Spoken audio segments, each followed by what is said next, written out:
And now to an ABC News exclusive. Capitol Hill police officer Harry Dunn, the first to speak out publicly, gives his chilling account of what happened on January 6th as he fought off that violent mob, some yelling racial slurs. And just a reminder that he speaks only for himself and not for his department. Here's ABC's Pierre Thomas. There were so many calls on the radio. Priority, help, help. Somebody's trapped. We need help. Shots fired. When Capitol Police Officer Harry Dunn went to work on the morning of January 6th, it felt like a normal day. What's the first moment did you begin to get a sense that something is off kilter here? We were told to get helmets, riot helmets.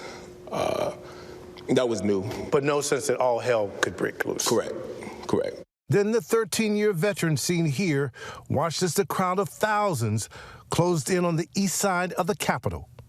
You just see a sea of people, Trump flags, Confederate flags, thin blue line flags, don't tread on me flags. And then you look down and you see officers fighting with these people, pepper spray, smoke grenades, gas grenades, pepper balls being thrown by everybody, flashbangs. We fought with these people who were prepared for a fight. They had on gas masks, they had on body armor, they had on two-way radios, they had on tactical gear, bulletproof vests. They were ready to go. When you see that level of preparedness, did that surprise you? Did it scare you? I was scared. I was absolutely scared. I'm on this platform. I'm a big guy. I'm 6'7". I'm this giant person. And we had our guns out, and I'm thinking, all these people out there, they're armed too. And I'm like, I'm gonna get shot. They're gonna take me out. I remember at one point I said, how is this gonna end? Did you think about your daughter at some point during the fight? Did that give you some inspiration to keep doing what you were doing? Absolutely. I never imagined, besides the fact when I was walking on that stage and I had that moment where I'm gonna get shot, I didn't have a moment that said, I'm not gonna make it home. Eventually, the mob forced its way inside the Capitol building. Officer Dunn confronting a group carrying a Blue Lives Matter flag. I said, we got dozens of officers down. We got dozens of officers down. And you got the nerve to be holding a Blue Lives Matter flag. I thought they were gonna have a moment where they came to and they realized, like, yo, what are we doing? But like they instantly snapped out of it and they said, nah, we're doing this for you. We're doing this for you. And as one of the guys kept walking by, the other one pulled out his badge and said, trust me, I understand. We're doing this for you, buddy. And he's got a badge. He shows me his badge. What did you think? Fellow officers in the building? You gotta be kidding me. You gotta be kidding me. They believed in their mind that they were right. So I believe that makes them even more dangerous because we were telling them and we were making them and we were fighting them, telling them to get out. They called us traitors. Your job is to survive, protect people, and protect yourself. Right. I remember I said to MPD a couple of times, a couple officers, as we're flushing each other's eyes out because they're soaked with pepper spray, protect yourself. Protect yourself, guys. There are way too many people. We are outnumbered. You're fighting. You got white officers helping. You got black officers helping. And at that point, it don't matter. You're just in it together. Mm-hmm.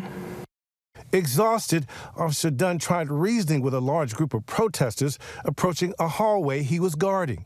I literally told them, if they want to get through here, you got to go through me. And they didn't. They just started talking to me. They were saying how Joe Biden did not win the election and nobody voted for him. So I took the bait and okay, what about me? I voted for Joe Biden. Does my vote not count? This is when Officer Dunn encountered a couple in the crowd who began hurling the most vile racial slurs at him, a black officer. And his girlfriend, she had on a pink MAGA shirt. He said, hey, this voted for Joe Biden, guys. Hey, everybody, this voted for Joe Biden. They said, you So the crowd joined in? Everybody joined in with him. Real talk, when it registered to you what had been said to you, you're a law enforcement officer. You're in the Capitol, defending the Capitol. And somehow race seeped into that too. Everybody wants to say that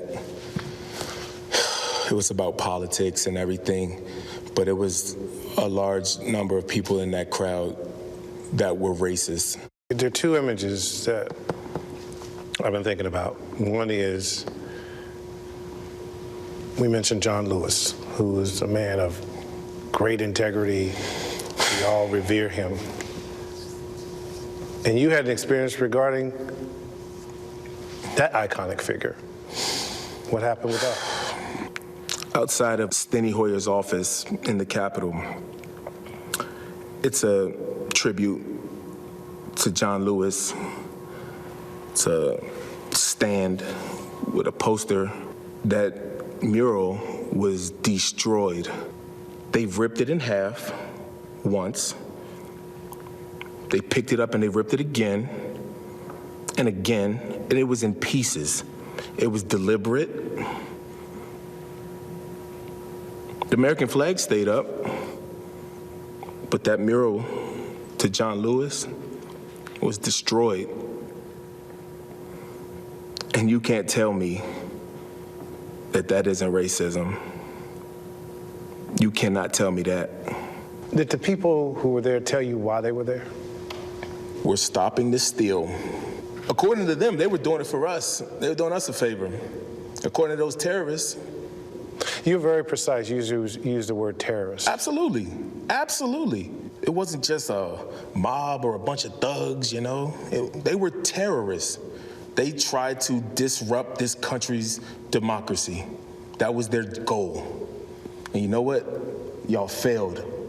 But 5 people lost their lives that day, including Capitol Police Officer Brian Sicknick. After the Capitol had been cleared, Officer Dunn had his first chance to reflect on what he had witnessed. Fire extinguishers have been going off. The floors are covered in white dust.